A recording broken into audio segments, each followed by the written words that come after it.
Hey guys, welcome back. I'm Aditya and you're watching One Stop Spot. So guys, in today's video, we will be looking at the most important Greek alphabets that you need to know and are used in math, physics, chemistry and so on. In case you're wondering where these symbols are used in chemistry, let me just give you an example. If you have noticed the small triangle symbol on top of the arrow in a chemical equation, that's actually the fourth Greek alphabet delta, and it represents heat in the chemical equation.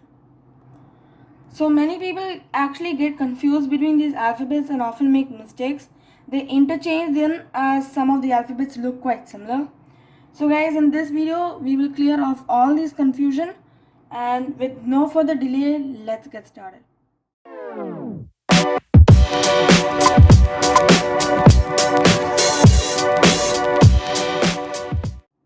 Okay guys, so in this video we will be learning 25 Greek alphabets both in the upper as well as the lower case.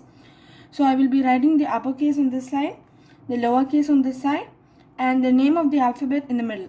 Okay, so let's start off. Okay, so the first alphabet is alpha. So I'll just write that down. Alpha. It is written like this in uppercase and like this in the lowercase. The next alphabet is beta. So beta is written like this in upper and like this in the lowercase. The next is gamma. Alpha, beta, gamma is written like this in upper and like this in lower. So guys, you need to notice one thing about gamma's lowercase. This line, the curved line over here, is longer than the other side line. Okay, so the next is delta, as I told before, the fourth Greek alphabet. The uppercase is the triangle and the lowercase is like an 8, okay, but it is incomplete. So it's gonna be like this, something like this, okay. So instead of continuing and joining like an 8, you just stop it over there. That is delta. The next is epsilon. It's written like this in the uppercase and like this in the lowercase.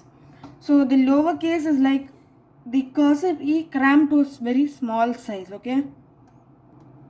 Okay, so the next alphabet is zeta. I'm gonna write that. Zeta is written like this in the upper, and there are two ways to write the lowercase. So I'm gonna show you both of them. The first way is to write like this, okay. It's like this Z but a little curve like that. You can also write it like this. This is a little more complicated. You have to make a line like this, a bulge like this and a bulge like this, okay. Something like a Z only but a little more curvy kind. So the next one is eta. Is written like this in the uppercase and like this in the lowercase. So it's the cursive N, but this line is a little longer. Then we all know theta. It's used for trigonometry mostly. So we're gonna write theta. We know the lowercase. It's like this. The uppercase is like a O, capital O. And then we need to do something like this. Okay? A small H inside an O. Like that. The next is iota. It is written like this in uppercase and like this in lowercase. Simple. The next is kappa. Okay. The upper and lower is very simple in kappa. The capital letter K is the uppercase, and when you make it small size, it is the lowercase. Next is lambda. We all use it in physics. Lambda. Okay, we know the lowercase is like this. The uppercase is like an A without the center line. Very simple. The next is mu. Uppercase is an M. The lowercase is like this, a U with a line. If you have seen the micro symbol, it is like this, okay. The next is nu. NU. Uppercase is an N. The lowercase is like a V, okay. It's like this. This line straight, this line's a little curve, okay. The next is Z. The uppercase is like this, guys. Okay, don't join these 2 points over here. And the lowercase is a little more complicated. It's like this. Okay, so it's basically like this, and then the cursive E and just a curve. So this is one way to write it. The second way to write it is very simple. The cursive E and a curve.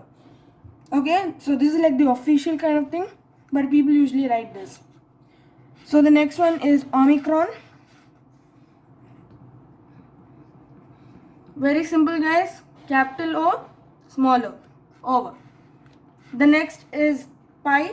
We all know pi. 22/7. We know the lowercase. The uppercase is a huge kind of thing. It's like the expanded version of the lowercase. Okay. The next is rho. We know rho, symbol of resistivity in physics.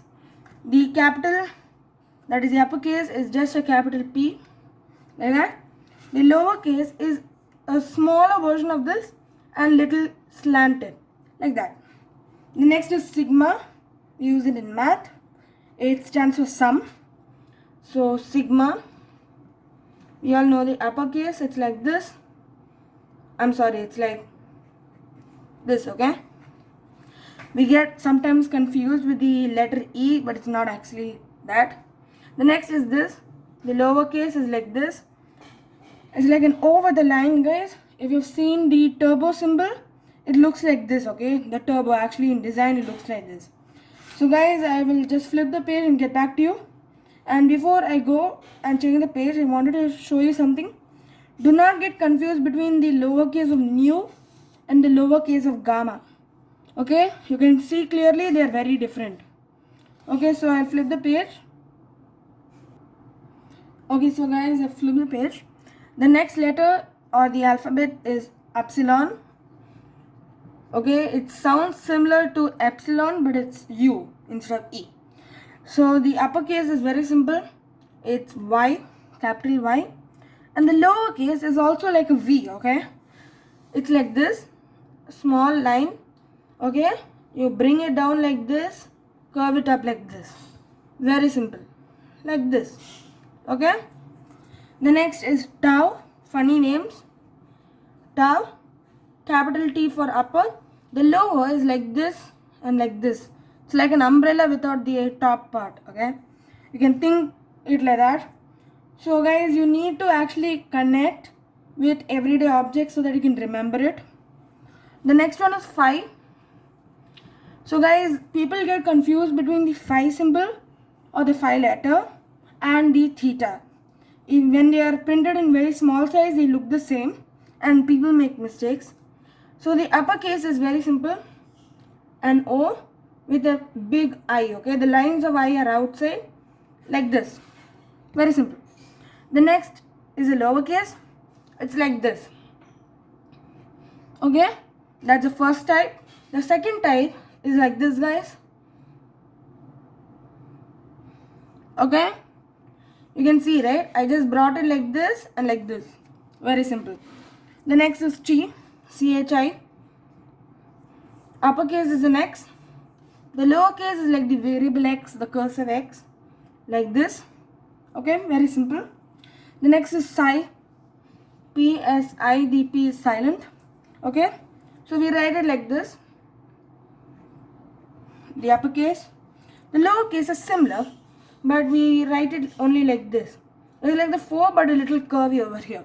Okay, so the next is the last letter or the alphabet, the 25th alphabet, omega, the symbol of the SI unit of the resistance, uppercase.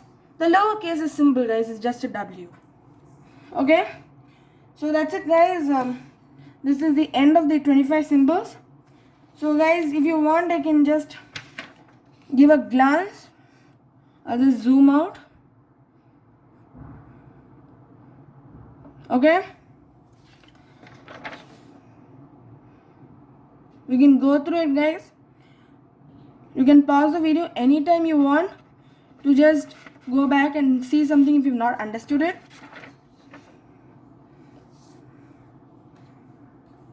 Very simple, 25 letters. Okay, so guys, you don't need to memorize this at all. You just need to write all of this on a clear piece of paper. Read it like every morning, maybe for like 10 to 15 days, and it will definitely get registered in your head. You don't have to sit and mug up or memorize all of this. Not at all required. And don't forget these alphabets, as you will need them definitely if you're studying or working in any field like math, physics, chemistry mainly, and other subjects too. So guys, this is the end of the video. I would like to wrap up the video with this. So guys, I hope you found the video useful. Please like, share and comment in the comment section below for any doubts, suggestions or anything of that sort. And don't forget to hit that red subscribe button if you're not a subscriber, as it helps me to put more useful videos like this. So guys, that's it for today. I hope you liked it, and bye for now.